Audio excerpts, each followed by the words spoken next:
ವ್ಯಕ್ತಿ ಇವರು ವಾಪಸ್ ಬರ್ತಿರೋ ಹಿನ್ನೆಲೆಯಲ್ಲಿ ಬಹು ಸಹಜವಾಗಿ ಬೇರೆ ಯಾವುದೇ ಪ್ರಕರಣಗಳಾಗಿದ್ದರೆ ಕುಟುಂಬಸ್ಥರೋ ಅಥವಾ ಅವರ ಬೆಂಬಲಿಗರೋ ಅವರ ಆಪ್ತರೋ ಹಿತೈಷಿಗಳೋ ಗೆಳೆಯರೋ ಸೇರಿಸಬೇಕಾಗಿತ್ತು.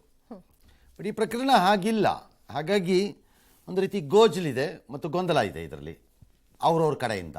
ನಾನು ಹೇಳ್ತದ್ದು ಕೇಸ್ಗಲ್ಲ.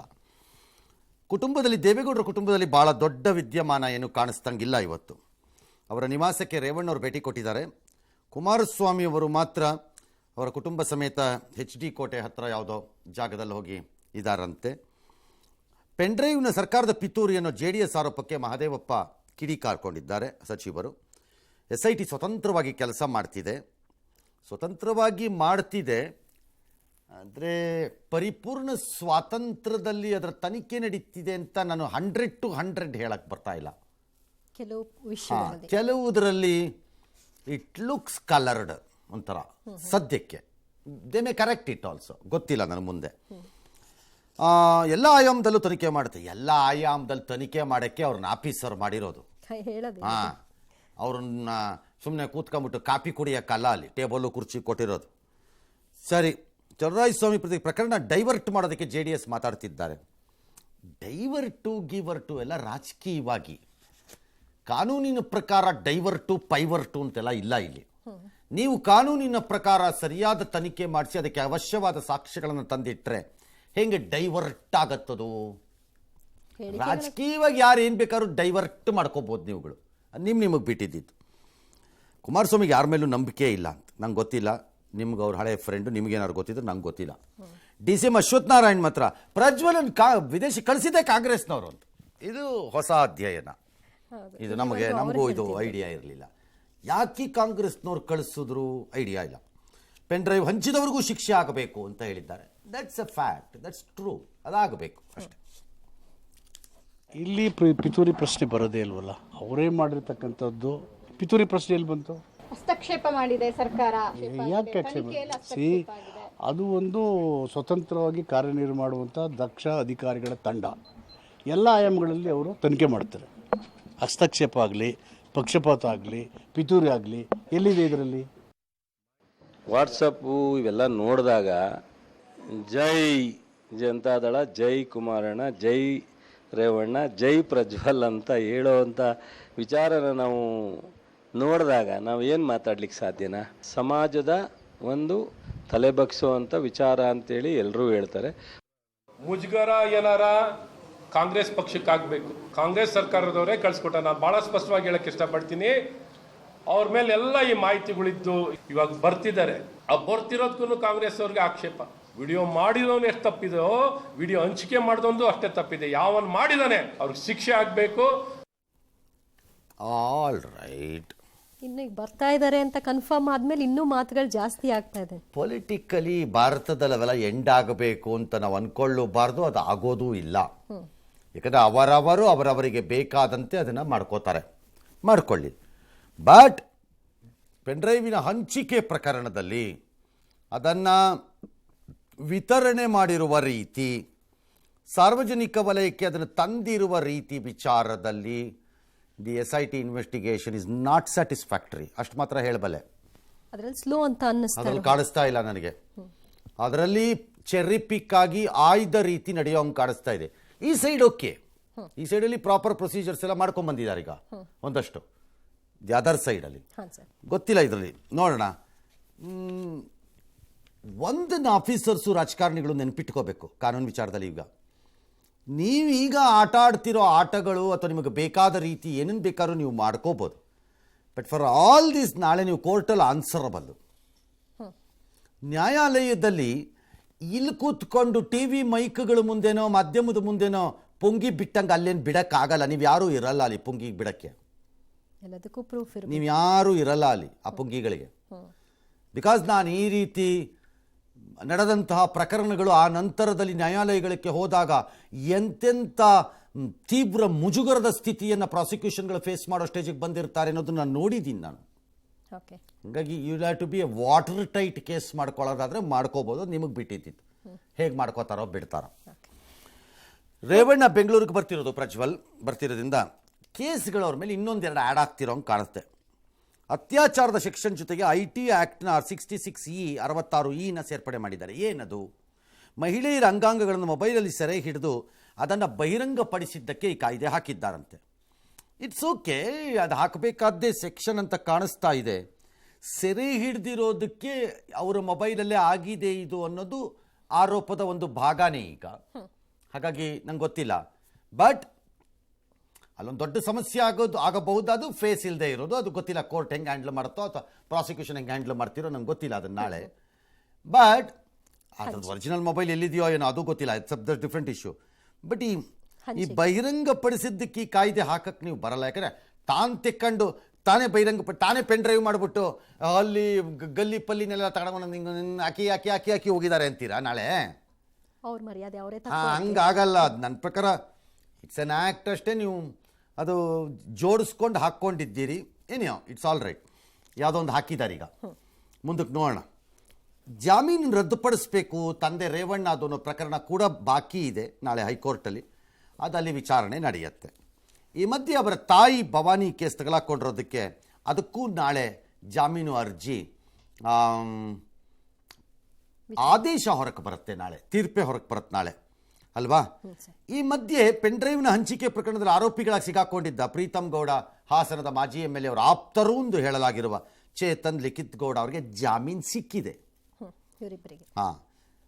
ಹಾಸನದಲ್ಲಿ ಇವತ್ತು ಮೊದಲೇ ಪ್ರಕಟಿಸಿದ್ದಂತೆ ಒಂದಷ್ಟು ಸಂಘಟನೆಗಳು ಪ್ರತಿಭಟನೆ ಮಾಡಿವೆ. ಸಂತ್ರಸ್ತೆಯರು ನಿರ್ಭಯವಾಗಿ ದೂರು ಕೊಡಿ ಅಂತ ಒತ್ತಾಯಿಸಿದ್ದಾರೆ. That's not an unfair thing ಏನಲ್ಲ ಅದು. ಅವರ ಪ್ರತಿಭಟನೆಯಲ್ಲಿ ಸಂತ್ರಸ್ತೆಯರು ಏನಾರು ಇದ್ರೆ ನಿರ್ಭಯವಾಗಿ ದೂರು ಕೊಡಿ ಅಂತ ಹೇಳೋದು ಅಥವಾ ಆರೋಪಿಗಳ ಮೇಲೆ ಕ್ರಮ ತಗೋಬೇಕು ಅನ್ನೋದು ಎಲ್ಲ ಓಕೆ, ಅದು ಆಲ್ ರೈಟ್. ಅದು ಬಟ್ ನಾನೆಲ್ಲ ನೋಡಿದೆ ಅದನ್ನು ಒತ್ತಾಯಿಸಿದ್ದಾರೆ ಅಂತ ನೋಡ್ಪಟ್ಟೆ. ಯಾವುದು ಹಂಚಿದವರು ಯಾರು ಅವ್ರಿಗೂ ಹೆಡೆಮುರಿ ಕಟ್ಟಿ ಅನ್ನೋದನ್ನು ಒತ್ತಾಯಿಸಿದ್ದಾರೆ ಅಂತ ಕೇಳಪಟ್ಟೆ.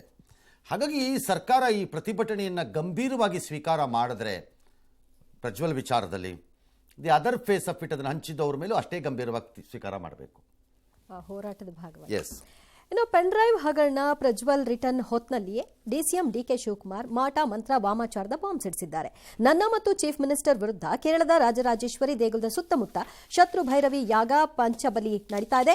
ಯಾರು ಮಾಡ್ತಾ ಇದ್ದಾರೆ ಅನ್ನೋದೆಲ್ಲ ನನಗೆ ಮಾಹಿತಿ ಇದೆ ಅಂತ ಸುದ್ದಿಗೋಷ್ಠಿ ನಡೆಸಿ ಚೀಟಿ ಸಮೇತ ಓದಿದ್ರು. ಇದೆಲ್ಲವನ್ನ ರಾಜಕೀಯದವರಲ್ಲದೆ ಬೇರೆ ಯಾರು ಮಾಡ್ಲಿಕ್ಕೆ ಸಾಧ್ಯ? ಆದರೆ ನಾನು ನಂಬಿರುವ ಶಕ್ತಿ ನನ್ನ ಕಾಪಾಡುತ್ತೆ ಅಂತ ಸಹ ಹೇಳಿದ್ದಾರೆ DK ಶಿವಕುಮಾರ್. ರಾಜರಾಜೇಶ್ವರಿ ದೇವಸ್ಥಾನದ ಆಸುಪಾಸಿನಲ್ಲಿ ಈ ಯಾಗ ಶತ್ರುವಿನ ಸಂಹಾರ ಯಾಗ. ಈ ಯಾಗಕ್ಕೆ ಪಂಚಬಲಿ ಕೊಡುತ್ತಿದ್ದಾರೆ. ಎಲ್ಲ ಕೆಂಪು ಬಣ್ಣದ ಮೇಕೆ 21, ಎಮ್ಮೆ 3, ಕಪ್ಪು ಬಣ್ಣದ ಕುರಿ 21, ಹಂದಿ 5. ಈ ಯಾಗ ಮಾಡೋದ್ರಿಂದ ಮನುಷ್ಯ ಚಲಚಲತೆಗಳಿಗೆ ಒಳಗಾಗುತ್ತದೆ. ಅಘೋರಿಗಳ ಮೊರೆ ಹೋಗಿರುತ್ತಾರೆ. ನಡೀತಾ ಇದೆ. ನಮಗೆ ಕೇರಳದಿಂದ ಯಾರು ಮಾಡಿದ್ದಾರೆ ಮಾಡ್ತಾ ಇದ್ದಾರೆ ಅನ್ನೋದು ಕೂಡ ನಮಗೆ ವರದಿ ಪಾಲ್ಗೊಂಡವರು ನಮ್ಮ ಗಮನ ತಿಳಿಸಿದ್ದಾರೆ. ಏನೀಗ ಇಷ್ಟು ಪಕ್ಕಾ ಮಾಹಿತಿ ಇದೆ ಅಂದಾಗ ಇರಬಹುದು. ಮಾಹಿತಿ ಏನು ಇರಬಾರ್ದು ಅಂತೇನಿಲ್ಲ. ರಾಜಕಾರಣದಲ್ಲಿ ಇವ್ರು ಮಾಡೋ ಕೆಲಸ ಅವ್ರಿಗೆ, ಅವ್ರು ಮಾಡೋ ಕೆಲಸ ಇವ್ರಿಗೆ ಏನೋ ಮತಿಗಳು. ಮೊನ್ನೆ ಅವರು DCM ಸುತ್ತಲಿರೋರೇ ನನಗೆ ಮಾಹಿತಿ ಕೊಡ್ತಾರೆ ಅಂತಂದಿಲ್ವಾ? ಹಾಗೆ ಯಾರು ಯಾವುದೋ ಮಾಹಿತಿ ಕೊಟ್ಟಿರ್ಬೋದು, ಇರಬಹುದು. ಈಗ ಮುಂದೇನು ಇದು ನಿಯಮ ಬಾಹಿರ ಅನ್ನೋದಾದ್ರೆ ಕಂಪ್ಲೇಂಟ್ ಕೊಡ್ಬೋದಿತ್ತಲ್ಲ ಸರ್? ಇದು ನಿಯಮ ಬಾಹಿರ ಅನ್ನಕ್ಕಾಗಲ್ಲ. ನೀವು ಪ್ರಾಣಿ ಬಲಿ ಇತ್ಯಾದಿ ಎಲ್ಲ ಇದೆ. ಇದು ಅವರವರು ವೈಜ್ಞಾನಿಕ ನೆಲೆಗಟ್ಟನ್ನ ಮೀರಿದ ನಂಬಿಕೆಗಳಲ್ಲಿ ಅವರವರು ಪಾಲನೆ ಮಾಡ್ಕೋತಾ ಇರೋವಂಥದ್ದು. ಶತ್ರು ಸಂಹಾರ ಯಾಗ ಅಥವಾ ಶತ್ರು ನಾಶ ಯಾಗ ಡ್ಯಾಶು ಡ್ಯಾಶು ಡ್ಯಾಶು ಇದು ಅವರವರ ನಂಬಿಕೆಗಳ ಅಡಿಯಲ್ಲಿ ಅದನ್ನು ಮಾಡ್ಕೋತಾ ಇರ್ಬೇಕು ನೀವು.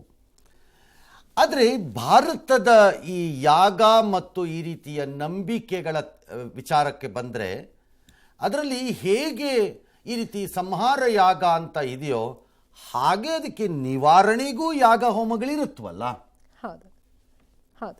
ಸೊ ಮಾಡೋರು ನಂಬೋದಾದ್ರೆ, ಮಾಡಿದ್ದನ್ನು ನೋಡಿ ಯಾರು ಗಾಬರಿ ಆಗೋರಾದ್ರೆ ಅವರು ಅದ್ರದ್ದು ಕೌಂಟರ್ ಯಾಗ ಮಾಡಿಸ್ಕೋಬಹುದು ನಂಬೋದಾದ್ರೆ.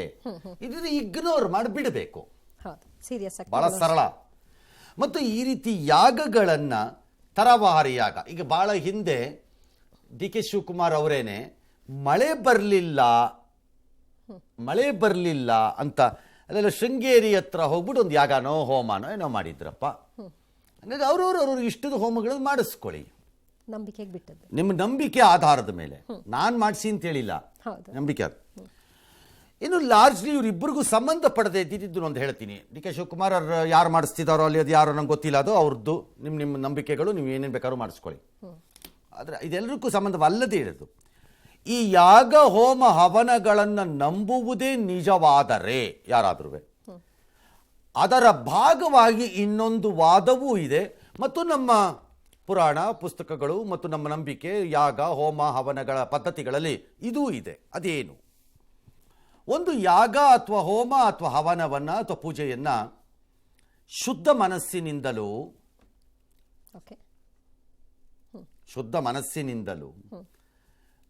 ಬರೀ ದ್ವೇಷ ಸಾಧನೆಗೆಂದೇ ಮಾಡಿದ್ರೆ, ಶುದ್ಧ ಮನಸ್ಸು ಇಲ್ಲದೆ ಮನಸ್ಸಿಂದ ಮಾಡಿದ್ರೆ ಆಗದೇ ಇಲ್ಲ ಅಂತಾರೆ.